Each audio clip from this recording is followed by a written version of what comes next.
Մեր այսօրվա քննարկման բանախոսներն են տարածաշրջանային հետազոտությունների կենտրոնի տնօրեն քաղաքագետ Ռիչարդ Կիրակոսյանը, Մոդուս Վիվենդի կենտրոնի հիմնադիր եւ նախագահ արտակարգ եւ լիազոր դեսպան Արա Պապյանը, Քարնեգի հիմնադրամի կովկասյան հարցերով ավագ փորձագետ Թոմ Դվալը, որը քննարկմանը կմասնակցի տեսակապի միջոցով եւ միջազգային ճգնաժամային խմբի Եվրոպայի եւ Կենտրոնական Ասիայի ծրագրերի ղեկավար Մագդալենա Գրոնոն։ Հարգելի բանախոսներ, շնորհակալություն մեր քննարկմանը մասնակցելու համար եւ թերևս մեր քննարկումը սկսենք ամփոփելով թե անցած ապրիլյան պատերազմին հաջորդած 1 տարվա ընթացքում քաղաքական եւ դիվանագիտական ջանքերը ինչպիսի արդյունք են տվել, ինչպես հիշում ենք ապրիլյան պատերազմից անմիջապես հետո մայիսին Վիեննայում ձեռք բերվեցին պայմանավորվածություններ հետաքննության մեխանիզմների ներդրման ԵԱՀԿ գրասենյակի ընդլայնման հետ կապված Այդ պայմանավորվածությունները հաստատվեցին նաև Սանկտ Պետերբուրգում տեղի ունեցած հանդիպման ընթացքում, այդ հանդիպումը ի դեպ վերջինն էր երկկողմ ֆորմատով, դրանից հետո տարբեր միջոցառումների շրջանակներում, տարբեր ֆորմատներով կայացած անհատական հանդիպումների ընթացքում եւ համանախագահները եւ հայկական կողմը մշտապես նշել եւ կարեւորել են Վիեննայի եւ Սանկտ Պետերբուրգի պայմանավորվածությունները կյանքի կոչելու անհրաժեշտությունը Սակայն կոնկրետ քայլեր մինչ օրս այդ ուղղությամբ չեն արվել, իսկ անցած ամիս էլ ինչպես հիշում ենք Ադրբեջանի արտգործնախարարը հայտարարեց, որ բանակցային գործընթացը դադարեցված է, որից 2 օր անց նմանատիպ հայտարարություն հնչեց նաև Հայաստանի արտգործնախարարի կողմից։ Այսպիսով, եթե ամփոփենք անցած տարվա ընթացքում տեղի ունեցած դիվանագիտական, քաղաքական ջանքերը, ինչ գնահատական կարող ենք տալ, պարոն Կիրակոսյան, ինչպիսին է իրավիճակը այսօր 1 տարի անց։ Well, good afternoon. Thank you very much for the opportunity. Now that we are approaching a significant one-year anniversary, the April 2nd, 2016 4-day war over Nagorno-Karabakh, what was most significant was April 2016 represented the most serious fighting since the 1994 ceasefire agreement was first implemented. It was also Azerbaijan's first military success since the early 1990s. The Azerbaijani military success was based on a clear and coherent, limited campaign objective to seize and secure territory. What was also important, as a further implication, was the fighting in April 2016 destroyed Armenia's myth of invincibility militarily. Secondly, it also demonstrated in Armenia that corruption is a serious, elevated threat to national security. But first, I want to make 2 specific points. The first is what did not happen last April. It's important to note what did not happen in terms of Armenia proper exercised a prudent degree of restraint. The Republic of Armenia was not fully engaged. Certain weapon systems, including the Iskander weapon system, was not engaged in the conflict. Secondly, there was an attempt by the Armenian president to disengage and de-escalate, resulting in the agreement in Moscow, which was especially important because it was an oral agreement to cease firing. It was not a ceasefire itself. We remain vulnerable to the lack of an effective, resilient ceasefire agreement. Now, we are sitting at the Institute of War and Peace reporting. Therefore, from a military perspective, it's important to stress what's coming next. From a military perspective, the risk of renewed hostilities is increasingly high. On the one hand, for Azerbaijan, the fighting last April was a very effective domestic distraction from its own internal socioeconomic problems. Secondly, for Azerbaijan, in the sense of its justified frustration over the lack of progress from this peace process, we see a temptation that is perhaps too strong to ignore for a second military victory regarding the territories. But what's important here is that there's also no deterrence. No one and nothing is preventing or blocking a renewal of offensive hostilities. But this is not a threat of war in terms of little likelihood of an official declaration of war. Rather, this is the risk of war by accident, of skirmishes spiraling out of control and based on miscalculation and misperception. But finally, what's most important is my last point, that despite the increasing risk of renewed hostilities, both the context militarily and the time is significantly different than last April. There are two factors of key difference. The first is any renewed hostilities will not have the element of surprise that came in the fighting last April. Second, the Armenian and Nagorno-Karabakh defenders are much better armed and better equipped, which means that a renewed skirmish or clash may become bigger and more destructive and deadly because of the lack of a breakthrough. The lack of an element of surprise may tempt at least the Azerbaijani side to introduce and deploy heavier weapon systems, artillery, even air power, and we should expect an increased danger of attacks on civilian populations. Therefore, the outlook remains bleak, and in many ways, it only demonstrates the need for de-escalation. Thank you. Պարոն Պապյան, ինչպիսին են ձեր գնահատականները։ Good afternoon. Unfortunately, I do not see any hopes for negotiating peace because of lack of any political will from Azerbaijani side. I disagree with my colleague, Mr. Kirakosyan, saying that this was a success for Azerbaijani side because it depends how we define the success. If it's gaining 800 hectares, from that point of view, yes. But what was the main goal of Azerbaijan? I think it was to have a real breakthrough from into Armenian defense line and go deeper, which was unsuccessful. The casualties were very high, and as well we saw that at the end of the third day, Armenian side was gaining the initiative. And the ceasefire, which was reconfirmed at that time, was asked by Azerbaijani side. I do agree, despite all of this, that the danger is very high and engagement of other, even mass destruction weapons remain very high. As well, unfortunately, I see the possibility of targeting some civilian targets. We have seen during these last years that even the proper Armenian villages were hit by artillery and shells from Azerbaijani side. As well, we saw this last 1 or 2 months some statements from Armenian officials that there is a will to use Iskander or other mass destruction weapons. If the goal of Azerbaijan will remain to force Armenians to stay under their control and to give just only the right of self-determination within Azerbaijan, I do not see any hope.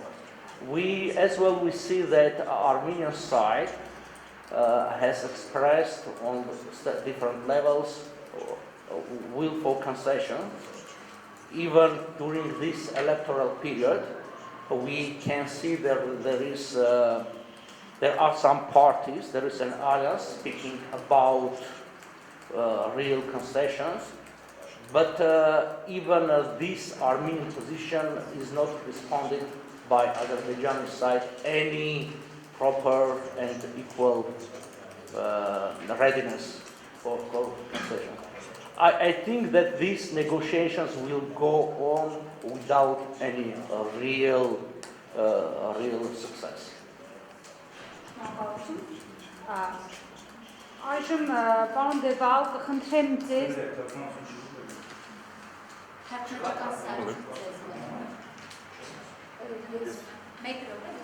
ակնկալների կարող են լրագրողները վերցնել եւ տարեմանությանը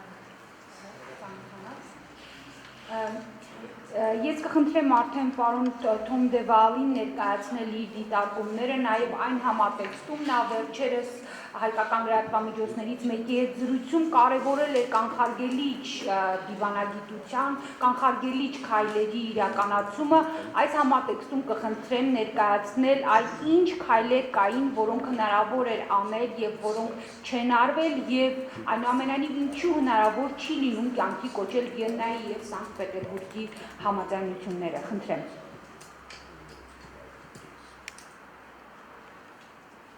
Sorry, is that?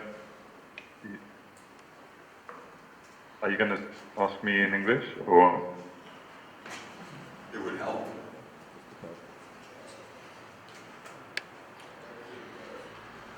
I can hear you, but I'm only hearing Armenian. I can hear you, but I'm only hearing in Armenian. I'm not hearing anything in English. Yes,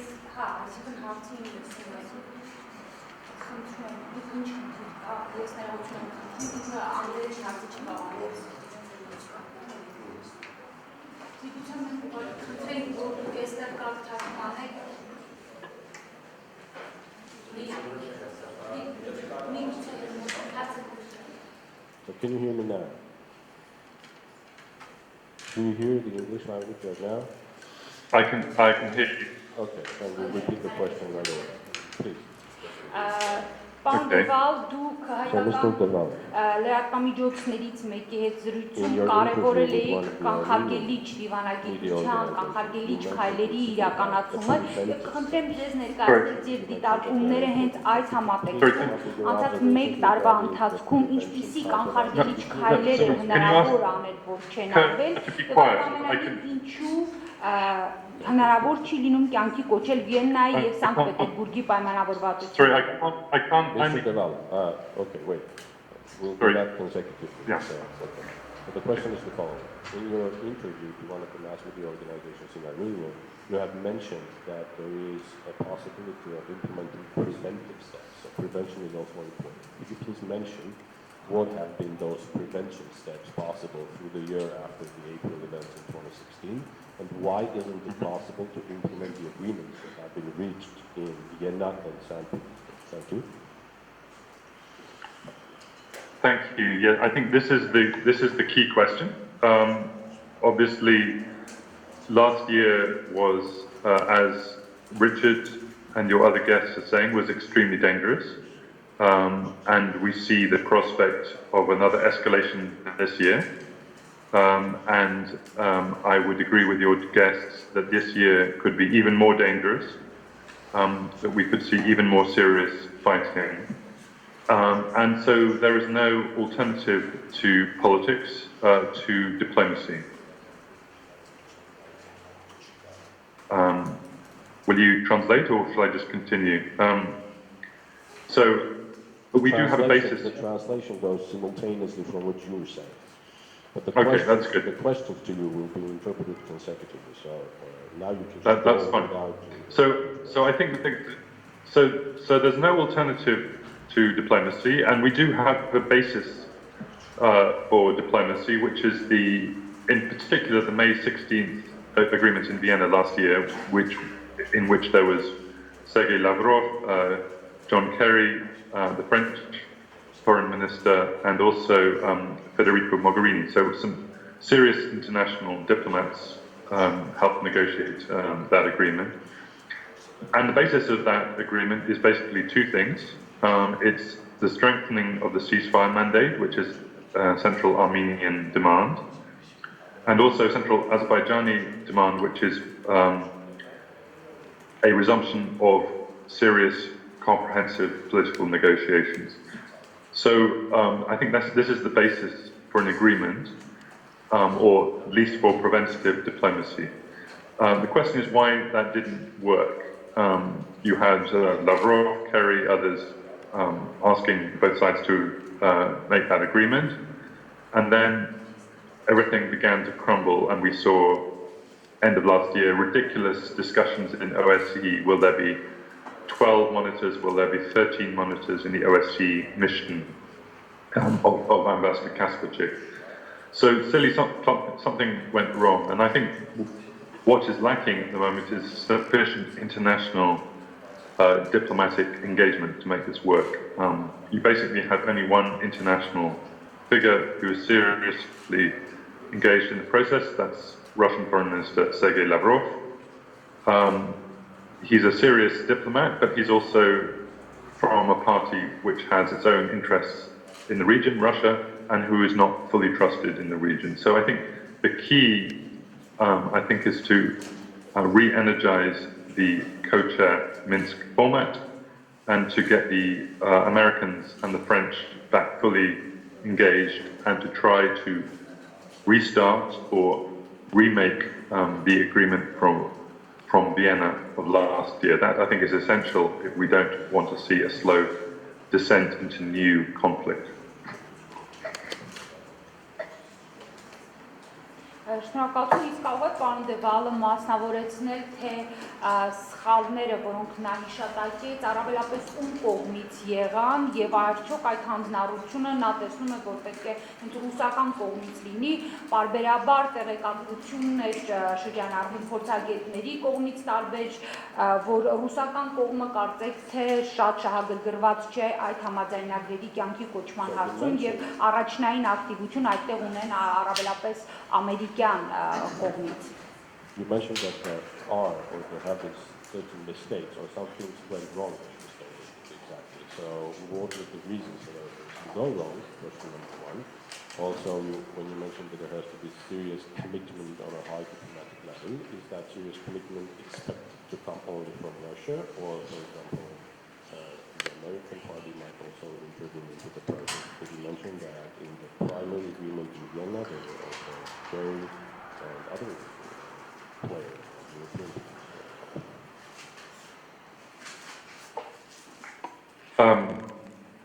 I didn't fully hear the question, but let me just try anyway. I think the mistakes which were made were basically not to keep up the pressure. I think there was a moment.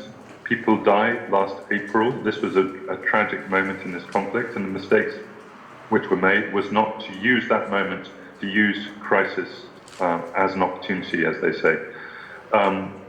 And clearly, let me repeat, I think I make myself even more clear, Russia is a central player in the mediation effort, but this nothing will happen if Russia is the sole player.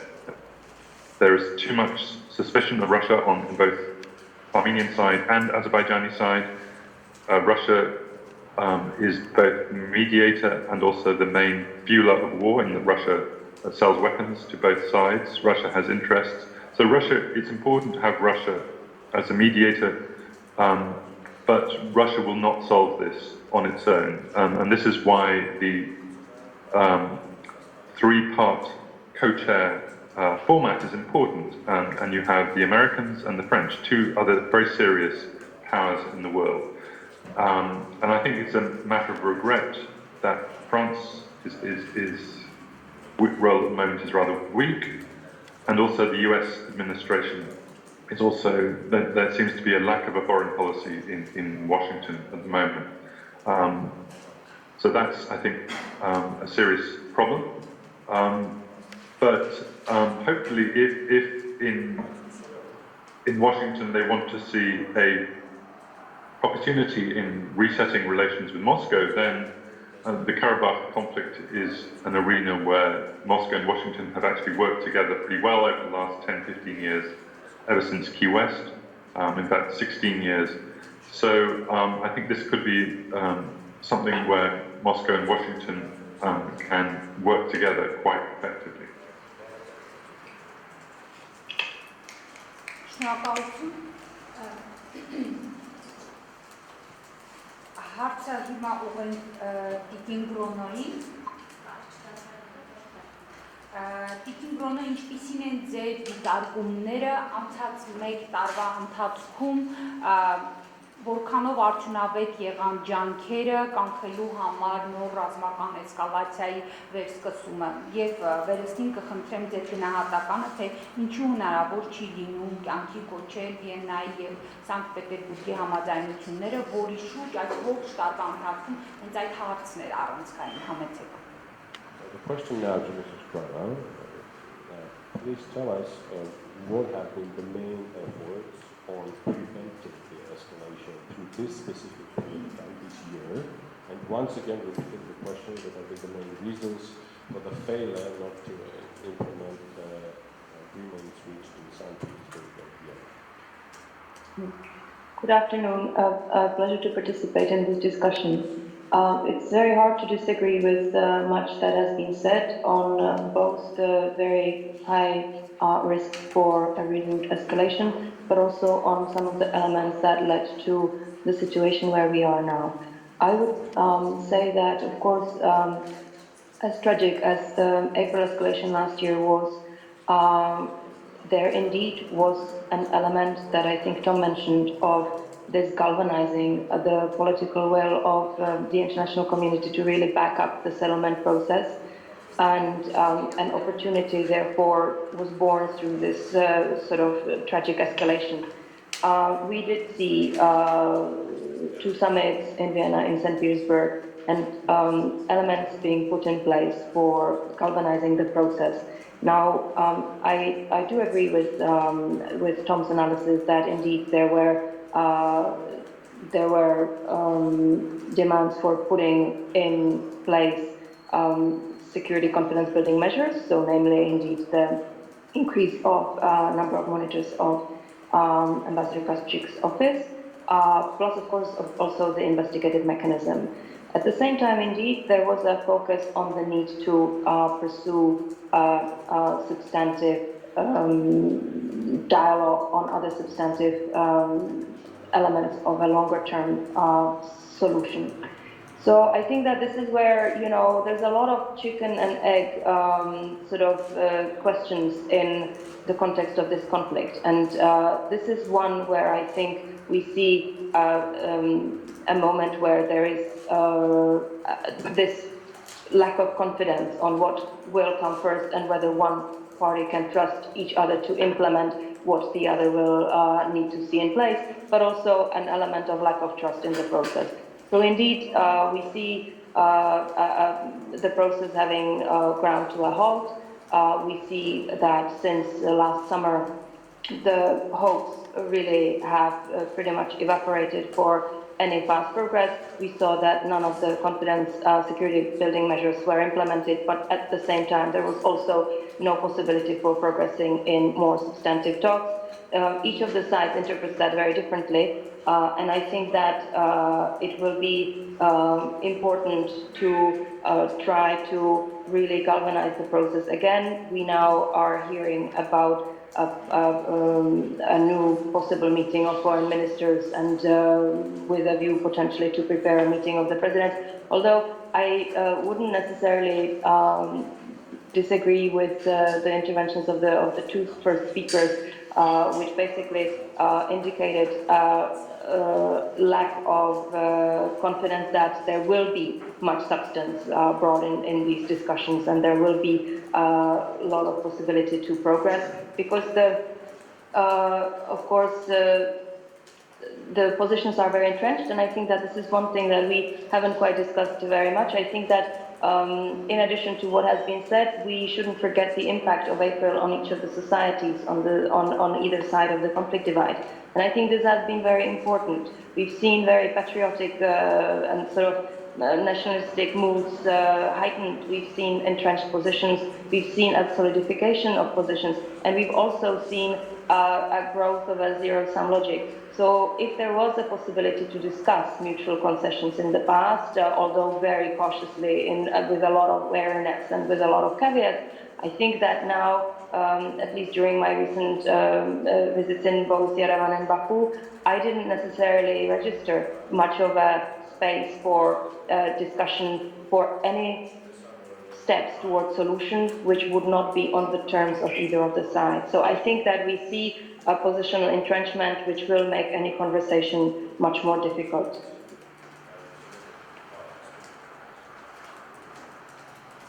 Շնորհակալություն։ Եթե կարելի ևս մեկ հարց ուղղեմ, այլ ապրիլյան պատերազմի ազդեցության հետ կապված, դուք նշեցիք, որ որոշակի փոփոխություն է եղել երկու հասարակություններում, ինձ հետաքրքիր է ձեր կարծիքը եւ ձեր գնահատականը Հայաստանում, ինչպես արդեն հիշատակվեց, ընտրությունների մասնակցող քաղաքական ուժերից մեկի կողմից խաղաղության, այսպես դիսկուրսն է փորձ արվում առաջ մղելու, մինչդեռ ադրբեջանական կողմից կարծեք շեշտը ամփոփող շարունակում է դրվել պատերազմի դիսկուրսի վրա, նախորդին էլ Ադրբեջանի վարչապետը հայտարարեց, որ պետք է նկատի առնենք, որ կա ռազմական լուծում։ Այս իրավիճակը դուք ինչպես եք գնահատում։ Մի կողմից խաղաղության դիսկուրսի առաջ մղումը Հայաստանում, մյուս կողմից բացառապես պատերազմի դիսկուրսի առաջ մղումը։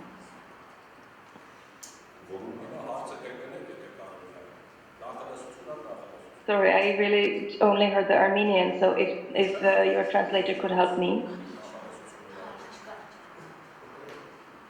Շատ լավ, ես հարցը կփորձեմ կրկնել։ Հայաստանում խաղաղության դիսկուրսը այս ընտրապայքարում մասնակից ուժերից մեկի կողմից առաջ է մղվում եւ բավականին լայն քննարկումներ են ընթանում։ This is the question. The peace discourse in Armenia has been highly promoted and extensively discussed right now. Բավականին լայն քննարկումներ են գնում, ինչի ի հակառակ ադրբեջանական կողմից մենք լսում ենք ռազմական բացառապես դիսկուրսի շուրջ հայտարարություններ։ Այնտեղ փոխզիջումների, առհասարակ զիջումների վերաբերյալ դիսկուրսը կարծեք թե տեսանելի չէ։ So the discourse in Azerbaijan, on the contrary, is military, belligerence of this level. So apparently the discussions that take place in this country are not anyhow related to peace, but are not anyhow related to any concession. Ինչպես է գնահատում այս տարբերությունը։ So how would you assess or evaluate that difference between the positions of the two countries? Look, I actually think that, after April, there have been waves in both societies which really were very much reinforcing the positions of each of the sides. I also think that we've had a lot of focus on militarization, indeed, I think Richard was saying, on reinforcement of the military, on the reinforcement of the army, on sort of taking, again, sort of responsibility for making sure that the army is well equipped and that the reinforcement and the sort of defense positions are there, etc. There has been a lot of changes also in the defense ministry. There has been also a new approach to the strategy of that ministry that has sought to sort of also bring in the wider society. So I wouldn't necessarily say that we're seeing only a peaceful discourse. I would also say that the positions are very deeply sort of stabilized, and that it is very difficult to discuss mutual concessions. Any conversation about concessions is not necessarily presuming mutuality. It's based, I think, or it's sort of framed by fear that the concessions would be unilateral and would not therefore lead to a just solution. And I think that this is in some way also a tragedy of the conflict, which has seen a major isolation of the two societies, and that isolation indeed is growing. I also think that, we've even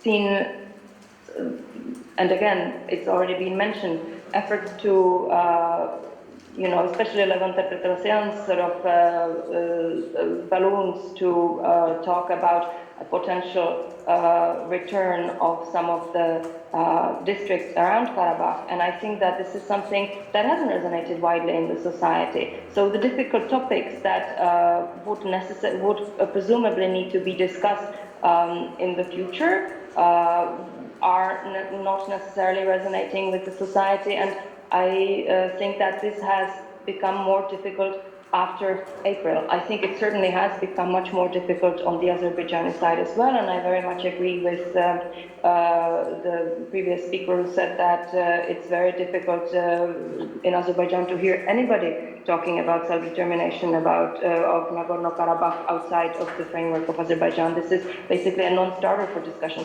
So my point was mainly that I think that we see entrenched positions on both sides, which make it difficult to discuss even the elements which had been in the basis of the different peace plans that are being discussed.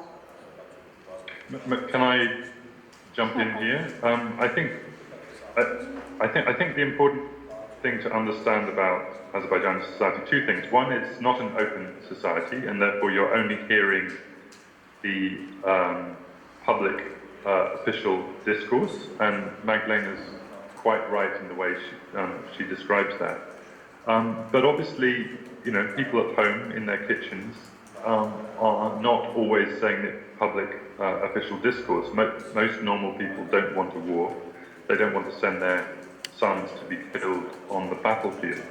But the second problem is that this is a society which is in deep frustration about the lost territories more than 20 years ago. And let's not talk about Karabakh itself. We all know that Karabakh will have some kind of special status at the end of the day. We all understand that this is the root of the problem, the root of the deal, that Karabakh will have some kind of Armenian self-rule at the end of the day. How this self-rule will be called, what will be the security guarantee, will still to be decided. But we all understand at the end of the day, this will be the solution. But the other part of the solution will be the return of the territories around Karabakh. We call them occupied territories in the rest of the world, to Azerbaijan. These territories were not part of Karabakh. They did not have an Armenian population. This is where most of the refugees come from. So we have to understand that Azerbaijani frustration grows when they don't hear anything from the Armenian side about the return of those territories. Of course, Armenian fear grows when we hear the military rhetoric in Azerbaijan, and this is why we're in such a bad situation. Both sides, you have fear on the Armenian side and you have frustration on the Azerbaijani side. This is a bad dynamic. This is a vicious cycle, as we say. But we have to understand that this frustration is central. It is everywhere in Azerbaijani society, and this is the problem that the Armenian side must confront. If I could say one more addition, I think that after April, indeed, there was a sense of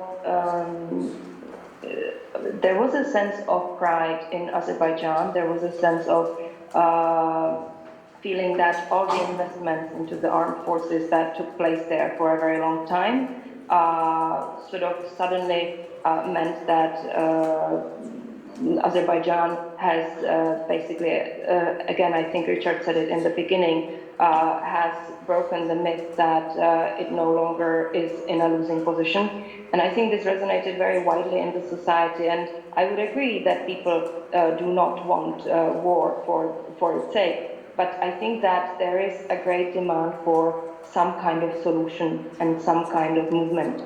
And I think that this is there very much more after April last year. And this is where the danger of not seeing any progress in the diplomatic process makes the escalation far more likely as well.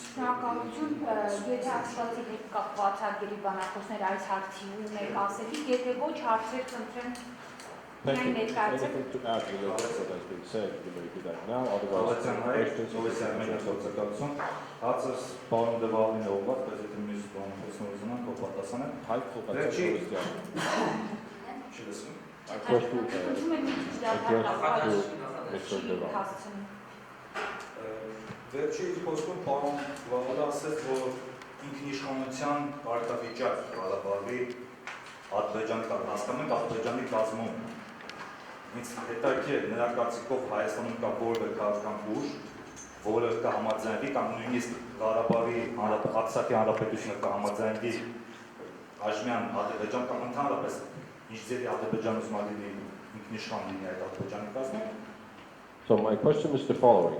Apparently, as far as I understood from your speech, you mentioned self-rule inside. You mentioned self-rule inside Azerbaijan, in the composition of Azerbaijan. Do you think that there is any political... Not inside Azerbaijan. Yes, Chairman. No, I didn't say inside Azerbaijan. I was deliberately ambiguous. Եվ շարունակությունը հացի բոլոր բանը խոսեն, ինչ սպասենք այս տարում կոնֆլիկտից, որովհետև եթե հետևում ենք Ադրբեջանի հայտարարություններին, տպավորությունը, որ նրանք սպասում են ընտրությունների ավարտին Հայաստանում, եւ եթե առաջընթաց The second question, or the continuation to the question, is what should we expect from the conflict this year? It seems they are waiting for the elections to take place in Armenia. Եվ բացա այդ նույն Մամեդյարովը նշում է ակնարկներ անում, որ եթե առաջընթաց չլինի բանակցային գործընթացում, նրանք կդիմեն ուրիշ քայլերի, նկատի ունի ուժային քայլերի։ And openly, Mamendyarov mentions that if there is no success to the results of the elections, then they are ready to apply any additional or alternative steps or measures. Եվ այդ ամեն ինչը կատարվում այն ֆոնին, որ նույնիսկ այնպիսի մանր հարցում, ինչպիսին մոնիտորինգային խմբի մեծացումը, թվականակի մեծացումը, Ամերիկայի Միացյալ Նահանգները, Ռուսաստանը, Ֆրանսիան ոչինչ չեն կարող պարտադրեն Ադրբեջան, նույնիսկ այդպիսի մանր հարցում։ So apparently the change in the behavior of Azerbaijan is very persistent, even on the tiniest issues, specifically related to the expansion of the group of the monitors, for example. And even on this, I would say, not very substantial issue, France, United States and Russia are not able to compel Azerbaijan to agree to that change. Mm-hmm. Okay, just briefly, just to clarify, when I said self-rule, I'm talking about self-rule in which could mean independence, it could mean a confederation with Azerbaijan. There are different options, but I'm not talking about, I don't think we will see in the future a Karabakh which is directly a region of Azerbaijan. I don't think that is going to happen. Let me be clear about that. It could be in a confederation or it could be independent from Azerbaijan. But there are many issues around that to be resolved in the future, and it's not for me to decide. I'm just making a prediction. I think on your second question, we shouldn't, I think it would be a mistake for the Armenian side to be passive, just to wait for things to happen after the election. And you're right, Azerbaijan has blocked the expansion of the monitoring mission on very small details. And we're also seeing, it's worth mentioning here, the OSCE is having massive problems over the fight over the Yerevan office. And this question, Armenia and Azerbaijan are beginning to kind of destroy the OSCE because of these kind of questions, the failure to agree a budget. We can apportion blame maybe more to Azerbaijan than to Armenia, but these two countries are causing massive problems for OSCE in agreeing budget, in agreeing its very existence. So what needs to happen? What needs to happen is, I think, an Armenian commitment to more serious political negotiations after the election. And I think President Sargsyan understands it. I think he's probably waiting till after the elections. And I think the President understands it, but I think society needs to understand it, that serious political negotiations is not a compromise to Azerbaijan, it is just a sensible way forward. And that, I think, is the best instrument, the best deterrent against new conflict. Clearly, that needs to be combined also simultaneously with a strengthening of the ceasefire mandate. Those two things need to happen in parallel. More serious negotiations and a strengthening of the security situation on the ground.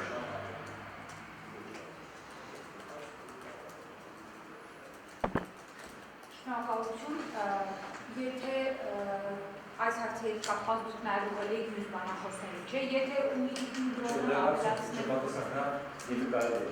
Պարոն խոսքից դուք ասաց, որ 2017-ը կարող է ավելի վտանգավոր լինել, քան 16-ը։ Նա նկատի ունի, որ հնարավոր են նոր բախումներ, լուրջ, ինչ նկատի ունել ամենասկզբում դուք։ Այո։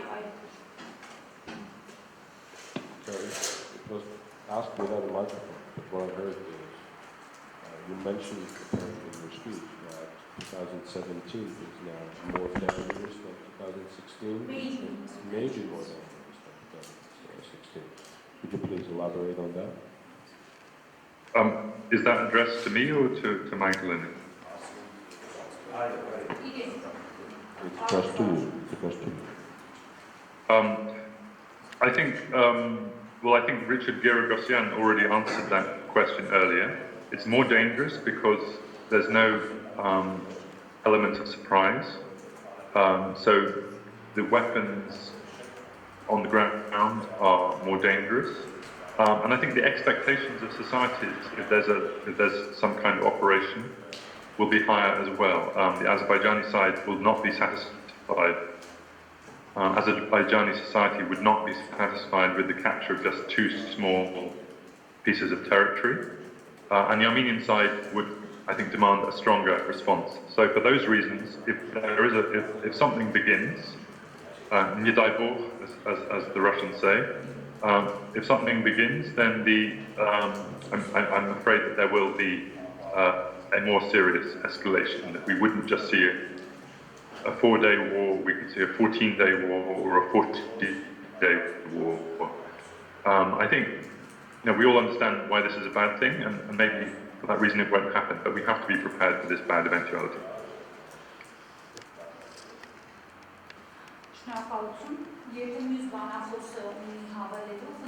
Thank you.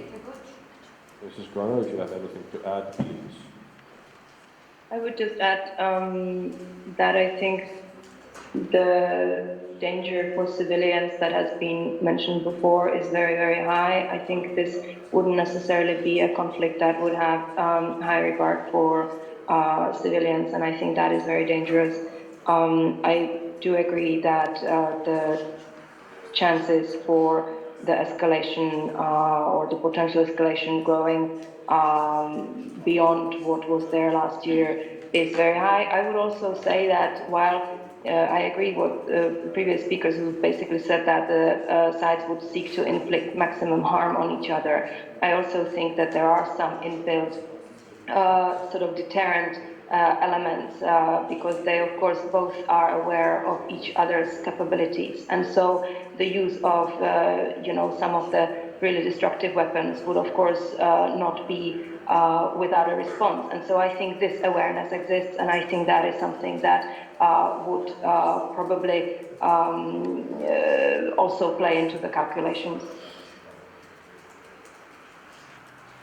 Շնորհակալություն եւ հարգելի բանախոսներ, նաեւ լսենք ձեր պատասխանը այս հարցի հետ կապված, ինչ կարող ենք սպասել առաջիկայում, կոնֆլիկտի հետ կապված, նաեւ դուք հիշատակեցիք Իսկանդերների հետ կապված, գիտենք, որ Ադրբեջանը նույնպես զինվել է, մասնավորապես Իսրայելից համապատասխան համակարգեր են ձեռք բերվել, կարծեմ երկաթյա գումբեթ կոչվող, արդյոք այդ զինաթեսակները զսպիչ գործոն չեն կարող այս դեպքում հանդիսանալ, եթե նկատի առնենք, որ հայկական կողմից մի քանի անգամ ամենաբարձր մակարդակով ասվեց, որ եթե լինի հրահրում, Հայաստանը պատրաստ է գործի դնել իր զինանոցում ունեցած ամենահզոր զենքը անգամ։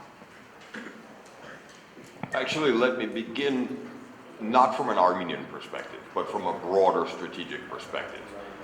what we already talked about in terms of weak or a degree of inattention suggests an environment of benign neglect by the West in terms of underestimating the implications from renewed hostilities. For one concrete example, Turkey is actually extremely concerned that Azerbaijan is becoming dangerously overconfident, and Turkey is resisting the scenario of being forced to react and respond against its own interests.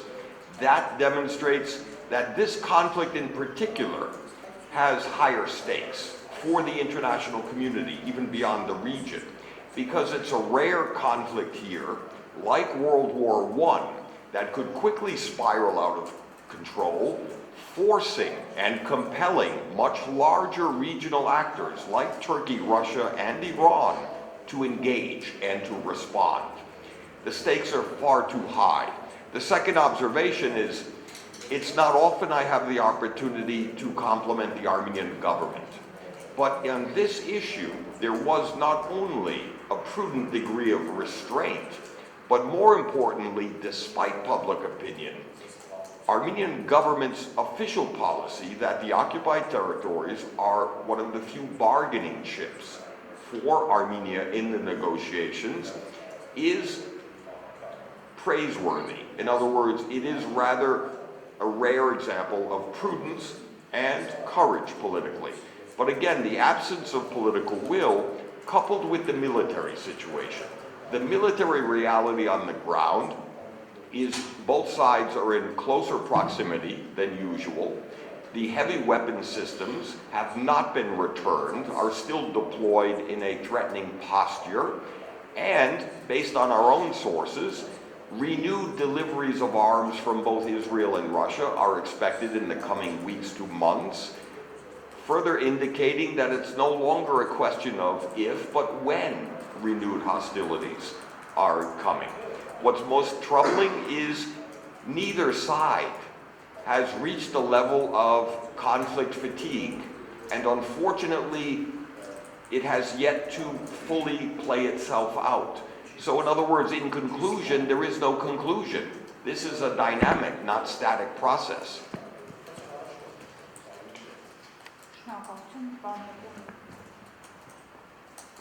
Speaking about military danger, there are about 1 million of Azeris in the range of Armenian artillery. It's not the case of using some other systems. Just a simple artillery can destroy a bigger part of Azerbaijan. This is a big difference between Armenian side and Azerbaijani side in terms of military defense. You already spoke that in Azeri society there are some hopes because of this 1 year ago 4 days war, which makes even harder to reach a negotiated peace. And from Armenian side we can see the same because of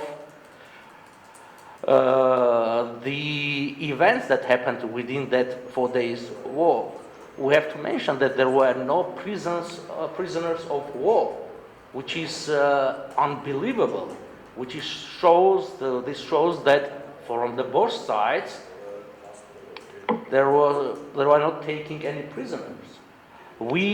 At least we know that one Armenian prisoner was decapitated while alive, and some bodies of Armenian soldiers were mutilated. And this also creates a high level of distrust in Armenian society.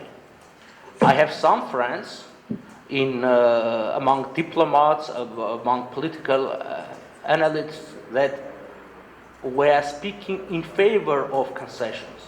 But after what happened a year ago, they changed their position.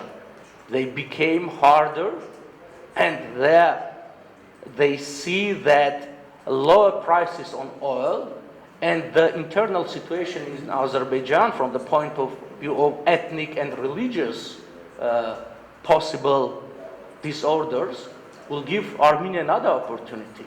This seems that we can see the that the dynamic is changing. There are no new factors coming in within this conflict.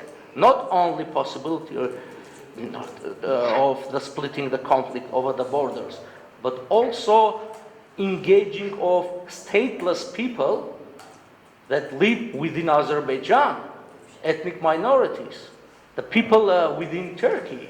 These are new players that are coming in, not only states, but also stateless people. And we can see that our Azerbaijan government is using these minorities as a shield against Armenians, trying to inflict casualties over these minorities in order to create a hatred against Armenians.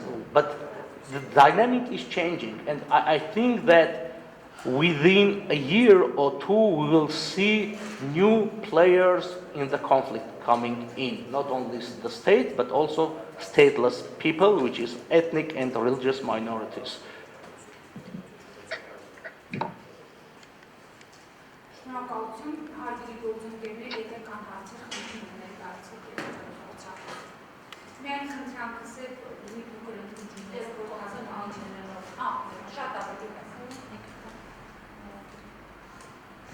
Hello, I'm journalist from Terpayam Online Media. My name is Mem Hovanesyan. I guess you know about the visit of co-chairman in our region. There was a visit to Yerevan and Stepanakert, and there was a significant announcement by the co-chairman of OS means Group of United States, Mr. Richard Hoagland. He announced that they really know what is going on the borders, but they couldn't speak about it in publicly, and he announced about the plan which is in the negotiations, which is on the table of negotiations. He told that it was quite good plan, and he didn't say that it is Lavrov's plans. I just want to know your opinion. What do you think? Did Mr. Richard Hoagland have diplomatically announcement, and is there any diplomatic message to the conflict parts? And is it just diplomatically message to parts of conflict? And what means? I'm sorry for my bad English.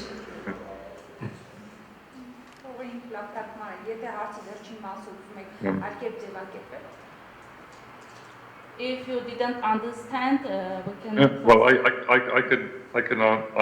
think I understood. Let me try that. I think the point is to remind Armenians and Azerbaijanis that there is still a plan on the table. I think there are no new ideas in this conflict. Basically, all ideas on this conflict date back to basic principles, Madrid principles of 2007. I think the Lavrov plan is basically an attempt to make that a step-by-step implementation of Madrid principles rather than a package. But it's basically the same idea. And of course, if you can't solve everything, then you try to solve one or two things and to create a positive dynamic in the process. So I think Hoagland's message is there is still a plan on the table, and the United States supports that plan. Շնորհակալություն։ Եթե կա հավելելու, Merci, Shot. Manavant, I want to address this a little bit in another aspect. I mean, Ambassador Richard Hoagland, he's a friend. He has a great first name. But the other question is he may be a temporary appointment. In other words, another concern is the Trump administration, which may seem intent on ceding leadership to the Russian Federation in this region in terms of the near abroad. And I'm a little concerned that it's the lack of US policy, which is creating a vacuum that only Russia is filling at this point. So in other words, there wasn't necessarily a hidden meaning in terms of Lavrov plan, etc., but it was also a demonstration that the Minsk group itself is in need of what Tom and Magdalena would say, re-energizing them. In other words, it's a little too Minsk and not enough group in terms of Minsk lack of transparency and not enough group. What we need to do is to reiterate the dividends of compromise and concession. What's in it for us to settle this unresolvable conflict? And not enough is devoted to that communication strategy by the Minsk group. And we in the Armenian civil society need to actually broaden the constituency for peace and compromise. The challenge, however, even in our track 2 with the Azerbaijanis, the challenge is without a partner for peace on the other side, with interlocutors in Baku either intimidated or imprisoned, it makes it even harder to give political cover to the governments to move closer to concession and compromise. Finally, for that reason, the burden on all 4 of us is actually to challenge the narrative of hate and war, and actually to more strongly advocate this is exactly the time to reiterate the message that compromise and concession is the only way forward. There is no alternative to diplomacy. Շնորհակալություն այս կարևոր եւ կարծում եմ անքննարկելի ճշմարտությամբ էլ ավարտենք մեր այսօրվա քննարկումը, եթե հարգելի բանախոսները մեր տեսակապով մասնակցող չունեն ավելացնելու որևէ բան, ես շնորհակալություն եմ հայտնում։ Խնդրեմ իհարկե, եթե ունեն ավելացնելու որևէ բան, խնդրում եմ հարցրեք։ Do you have anything to add? For a closing thought. Do we have anything to add? To conclude. It's a dangerous situation, and we hope for a good outcome, but I think that Armenian side should not be passive. There are things that you can do to help improve the situation. Do not just wait for the Azerbaijani side to do things, but do think of positive measures that the Armenian side can offer. I'm glad to be with you. I would very much agree with that, and I would say I think we haven't even said once a reference to the European Union.